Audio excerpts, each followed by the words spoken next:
Hello everyone, తమిళనాడులో శ్రీరాముడి విగ్రహాన్ని తగలబెట్టి ఇప్పుడు జంజీ ఉద్యమాన్ని తీసుకురాబోతున్నట్టుగా అయితే తెలుస్తుంది.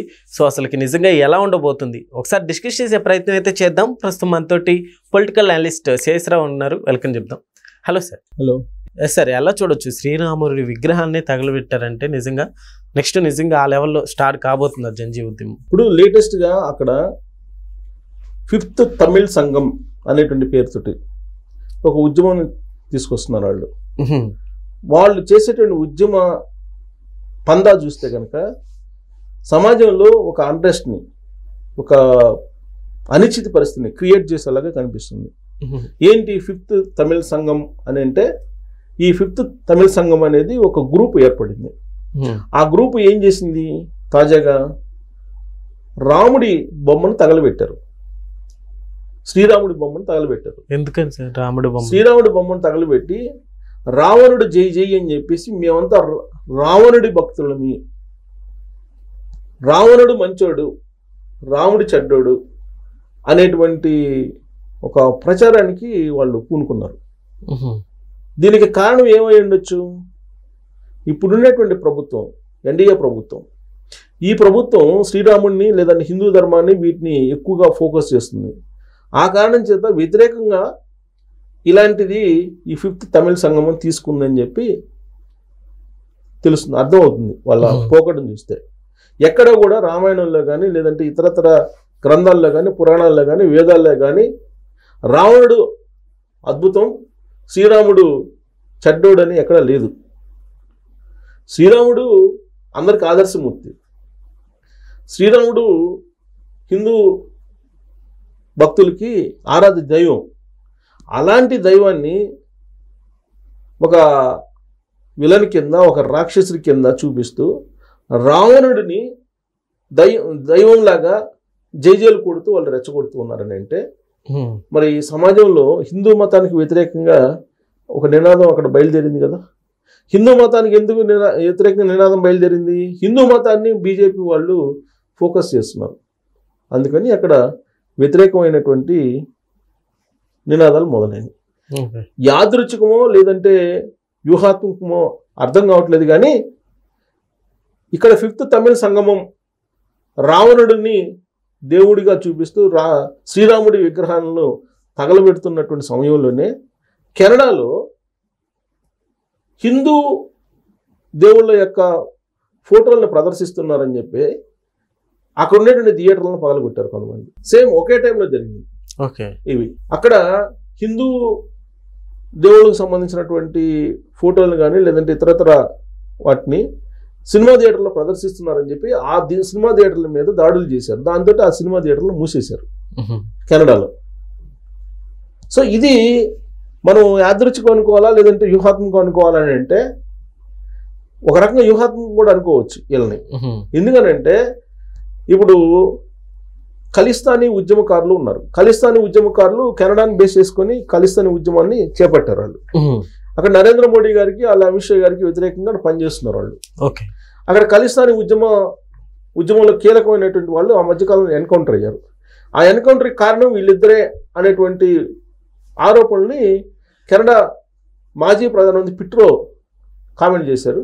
దానికి అమెరికా మద్దతు పలికింది. అంటే వీళ్ళిద్దరు ప్రమేయం ఉందని. అలాగే అమెరికాలో కూడా ఒక అతను ఎన్కౌంటర్ అయ్యాడు. ఆ ఎన్కౌంటర్లో కూడా వీళ్ళ ప్రమేయం ఉందనేటువంటిది యాంగిల్లో మాట్లాడారు. సో ఇది కనుక మనం అబ్జర్వ్ చేస్తే సంథింగ్ ఒక వ్యూహాత్మకంగా జరుగుతున్నటువంటిదా, అంటే జాతీయంగా అంతర్జాతీయంగా జరుగుతున్నటువంటి పరిణామాల అనేటువంటి అనుమానం కూడా కలక్క మానదు. సో ఇప్పుడు దీనికి తగ్గట్టు రాహుల్ గాంధీ గారు విదేశాలు కొలంబో వెళ్ళారు. కొలంబోలో ఆయన ఏం మాట్లాడారు?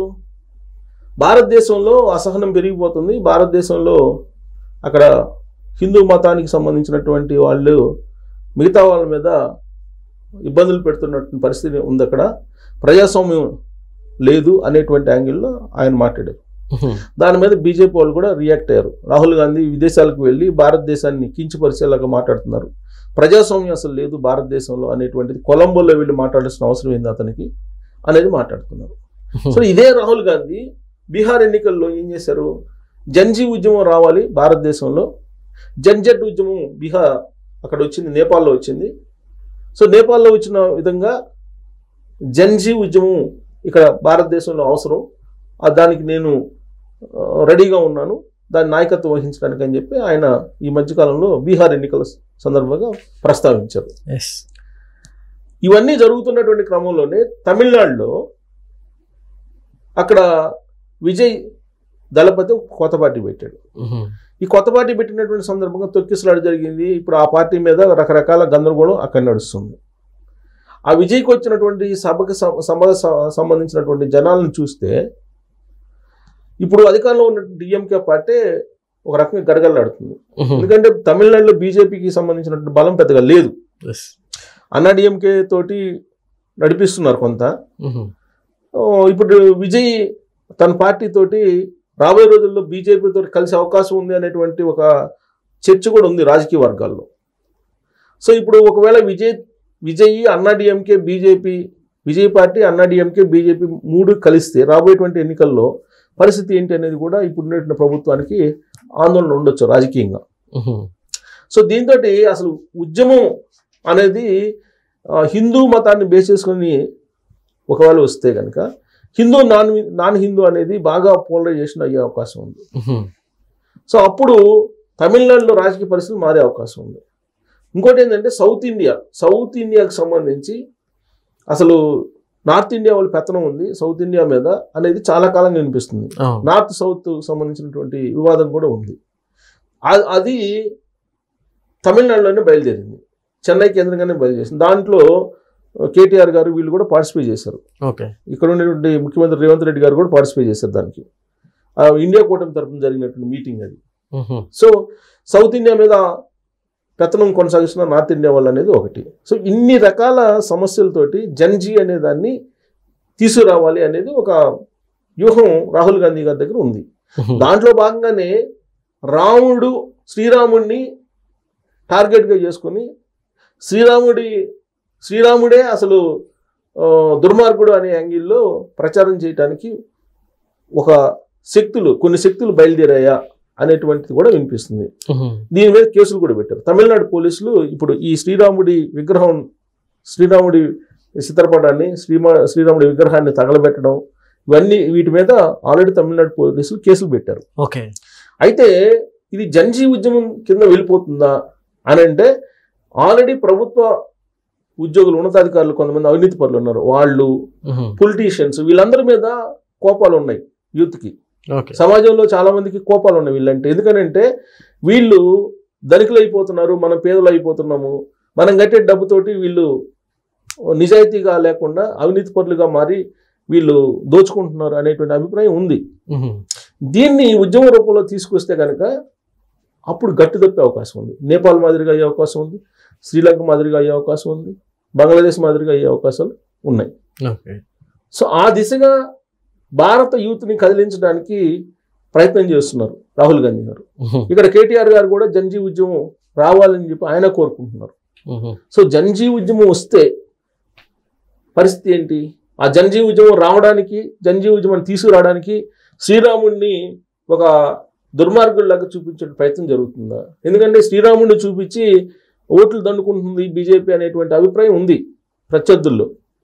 అందుకే ఆ శ్రీరాముడిని టార్గెట్ చేద్దాము అనేటువంటి ఆలోచన వాళ్ళు చేసి ఉండొచ్చు. గాంధీని చంపినటువంటి గాడ్సేని బీజేపీ వాళ్ళు ప్రమోట్ చేస్తుంటారు. ఆ ప్రమోషన్ చేసి ప్రజల్లో ఒక రకమైనటువంటి ఓట్ బ్యాంక్ను సంపాదించుకోగలిగారు అనేది ఇప్పుడు ప్రత్యర్థులకు ఉన్నటువంటి అభిప్రాయం అయి ఉండొచ్చు. అందుకే ఏ రాముడిని అయితే చూపించి ఓట్ బ్యాంక్ని కైవసం చేసుకుంటుంది బీజేపీ, అదే రాముడిని నెగిటివ్ యాంగిల్లో ప్రొజెక్ట్ చేయాలనేటువంటిది ఈ కొన్ని శక్తులు స్టార్ట్ చేశాయి. ఇది జన్జీ ఉద్యమం రూపంలో బహుశా కన్వర్ట్ అయితే దేశంలో మరి మరో నేపాల్, మరో శ్రీలంక, మరో బంగ్లాదేశ్ తరహా పరిస్థితులు వస్తాయి అంటే వచ్చే ఛాన్సెస్ లేకపోలేదు. మరి దీనికి బాధ్యులు ఎవరు అని అంటే వ్యవస్థలో ఉన్నటువంటి కుళ్ళు, వ్యవస్థలో ఉన్నటువంటి అవినీతి, వ్యవస్థలో ఉండేటువంటి నిర్లక్ష్యం, వ్యవస్థలో ఉండేటువంటి నిరాశ, నిస్పృహలు, వ్యవస్థలో ఉండేటువంటి పారదర్శక లోపం, ఇవన్నీ వెరసి ఉద్యమానికి అవకాశాలు ఉంటాయి. Okay sir, thank you.